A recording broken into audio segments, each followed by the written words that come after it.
Seguimos con nuestro cuestionario.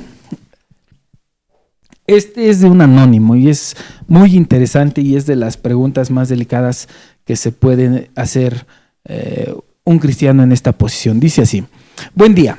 Si el voto de casamiento es irrevocable, ¿por qué en la Biblia también se dice que solo se da divorcio en un acto de adulterio que no sea perdonado? El voto de casamiento es irrevocable hasta cierta situación, pero deja de ser irrevocable bajo ciertos preceptos, los cuales se trazan una vez que se establece el voto. Cuando se hace un voto en el altar, se pronuncia por parte de ambas partes la promesa.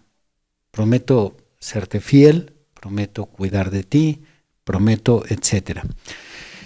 Entonces, cuando el Señor está revocando, por así decirlo, este voto, que sería cuando permite que el voto matrimonial se interrumpa, es cuando está presentando una distancia. Hasta aquí, esto es válido. Después de aquí, ya no. Vamos a ilustrarlo con una promesa, un voto de vida eterna. Tú haces un voto de vida eterna cuando tú aceptas a Jesús como Salvador y Dios hace un voto contigo. Yo acepto a Jesús como Salvador y yo lo confieso con mi boca. Romanos 10:9. Que si confesares con tu boca que Jesús es el Señor y creyeres en tu corazón que Dios le levantó de los muertos, serás salvo. Porque con la boca se confiesa para salvación y con el corazón se cree para justicia. Entonces, en el momento en que tú haces aquello, haces un voto de confesar y de confiar que Dios levantó a Jesús de los muertos, Dios hace un voto de darte a ti vida eterna. Ese voto es irrevocable, siempre y cuando no hay una blasfemia. Llegando hasta cierta distancia el voto es válido, pero llegando a una blasfemia, hasta allí el voto se revoca. Esto es lo que sucede en un matrimonio. Qué interesante. Ahora, ya habiendo usted planteado esto, deja una nota a la hermana y una pregunta. Siendo esto sentado como verdadero, comento mi caso, dice la hermana. Yo vivo en este momento en unión libre. Mi pareja estuvo casado durante 10 años por la iglesia cristiana, pero durante estos 10 años, él perdonó en 2 ocasiones la infidelidad de su pareja. La tercera infidelidad no se la perdonó y esto fue motivo de separación. En el momento ya se divorciaron legalmente, pero ante los ojos de Dios hubo divorcio.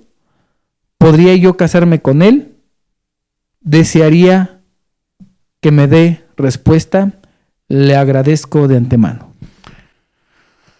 Quiero entender que nuestra hermana está libre, porque no está tocando ningún punto de ella.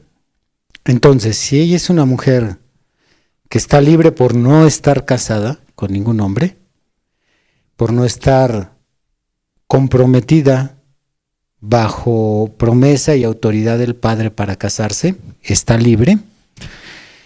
Entonces la cuestión sería resolver si el hecho de que él ya estuvo casado por la iglesia y por las leyes terrenas, las leyes civiles, y en esa vida de casado que él tuvo, según ella nos describe, le fueron infiel a él 2 veces, perdonó a la esposa, la tercera decidió, ahora sí, separarla o, como dice el texto, repudiarla. La repudió. Entonces yo nada más quisiera agregar lo siguiente.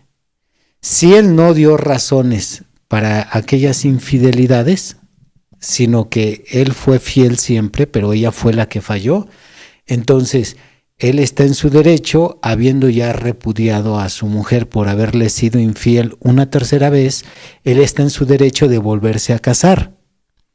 Y respondiendo a la pregunta de nuestra hermana, ¿fue divorciado por parte de Dios o fue divorciado solo por parte de las leyes terrenas? El divorcio es una forma solamente de nombrar la separación de dos personas casadas legalmente. En otras palabras, cuando alguien se divorcia, legalmente se separa. No solo es una separación caprichosa, arbitraria, sino hay una legalización en esa separación. Es legal que se separen. Por lo tanto, podemos decir que también está divorciado ante Dios, al haber él decidido repudiarla por dicha infidelidad. Avalamos eso con Mateo 19. Cualquiera, refiriéndose a un hombre, que repudie a su mujer, salvo, está haciendo ahí una línea de exento, salvo por causa de fornicación. Si no es por esa causa y él repudia a su mujer, entonces él está cometiendo adulterio si se vuelve a casar, y si la repudiada va y se casa con otro hombre, también comete adulterio. Por eso ese salvo que es exento en estas situaciones, el hombre sí se puede volver a casar. Ok, ahora, la cuestión del divorcio, del repudio, o sea, tiene que ser, digamos, de alguna manera pública si es dentro de una comunidad cristiana, porque, bueno, encontramos en la Biblia que todo lo que es concerniente a un rito siempre lleva 2 o 3 testigos, ya sea un bautismo, la misma ceremonia nupcial o de casamiento, perdón. El hecho de que se repudie, digamos, no conlleva un rito, pero sí tendría que hacerse público. O lo dejamos así, tácitamente, que todos se den cuenta, ¿no? Ya se separaron ya. No. Te llevaste la noche con esta pregunta, porque es algo que no se vigila. No se vigila. Si estamos hablando de un miembro de una iglesia, un hombre que pertenece a una comunidad cristiana, él tiene que notificarle a su pastor que su situación matrimonial fue fracturada por una infidelidad, las cosas se dieron de esta forma, pasó esto y esto y esto, para que el pastor valide dicha separación.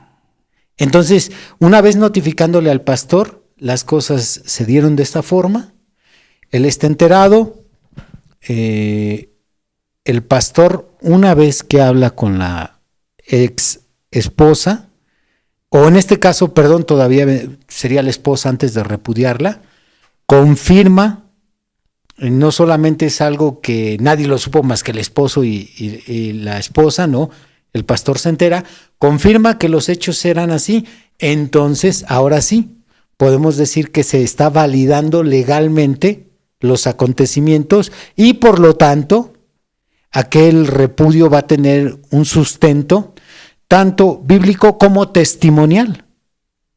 ¿Quién sabe? El pastor lo sabe.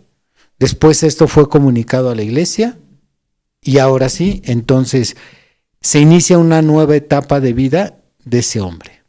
Ok, entonces si tomáramos de ejemplo este caso que narra la hermana, sería necesario que si todo lo demás está en orden, cumplen los requisitos tanto él como ella para que se puedan casar, tendría que él revisar que este punto esté en orden, porque dice que estuvo casado 10 años por la iglesia cristiana. O sea, tendría que ver que estuviera en orden precisamente de la iglesia de donde salió.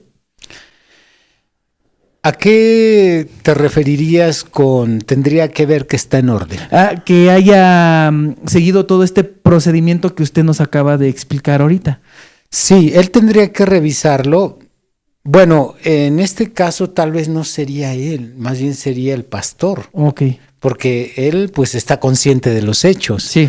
Lo que tendría que revisar es si se informó a las personas a quien se les debería exponer el caso.